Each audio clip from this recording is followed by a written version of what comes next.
take a look at the economy right now. Businesses across the country are struggling to hire workers as they fight to stay open during the pandemic. Joining us now is someone who is pushing Congress to get Americans back to work, at work, not at home.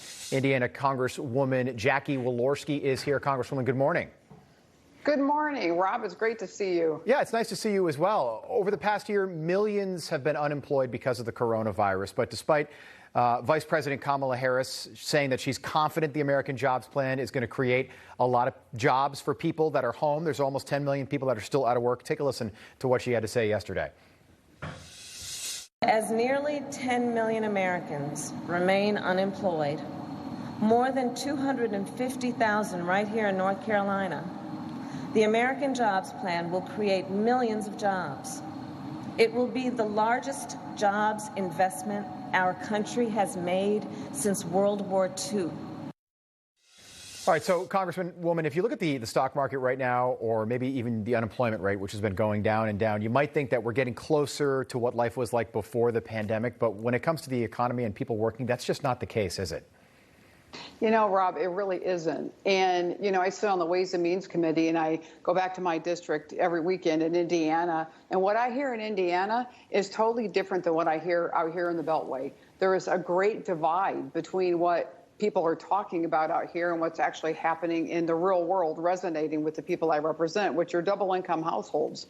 So, you know, one of the things that I hear every time I go back home is this unemployment issue. I've got companies that have signs in every single window as you drive through the highways and the roads and streets in my district. They can't hire. They can't even get people to respond to an interview because in Indiana, with the unemployment rate at being $400 a week plus a supplemental unemployment at another $300 a week, you know, $700 per week, $2,800 a month, they're not going to work. Our unemployment rate is below 4%. And if there's anything to get people out of the house, back to work, that's the only thing that will spur this economy. I don't even see where they're talking about additional jobs. If they don't stop paying people to stay home, nobody will be working. And those supply chains that have been absolutely severed and paralyzed are not going to come back by next year because there's nobody to fill the jobs to fix the supply chain. So we're headed for some pretty hard times based upon the spending of what the president and the vice president are doing. Yeah, and that could cripple the economy, what you just said, you know, maybe a year down the road or beyond that. But it's interesting. I think when the pandemic first hit us 13 months ago, everybody knew somebody. I knew somebody that was making more money not working than they were when they were working. And that became commonplace in many respects. There are still 10 million Americans that we know about, by the way, that are unemployed right now.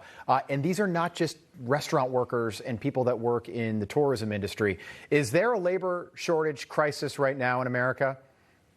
Well, there is, and I can tell you there's a labor shortage in the Indiana 2nd District in the South Bend area, northern Indiana. You know, we produce the majority of the RVs, boats, trailers, huge production, manufacturing in our district.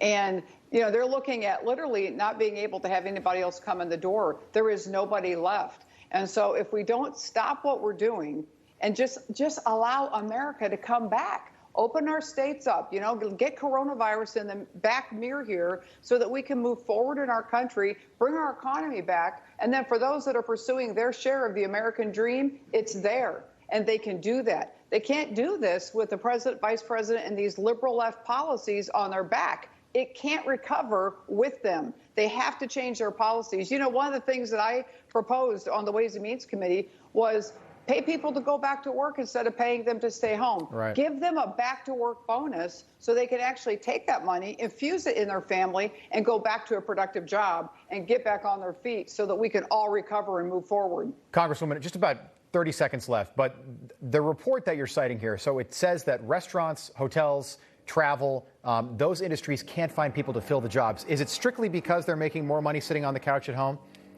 99% of the reason is because people will just tell you, if I can stay home and make that much money, why in the world would I go to work? And I can tell you, Rob, the other thing that's coming around the corner really, really quickly is all prices are going up around the country. Gas, ground beef, eggs, milk. That will hit my district in their left pocket and their right pocket. And at the end of the day, they might be talking about, total recovery out here, but in the real place where we all live, they're going to be taxed out of every pocket they have if these guys continue to pour on the spending.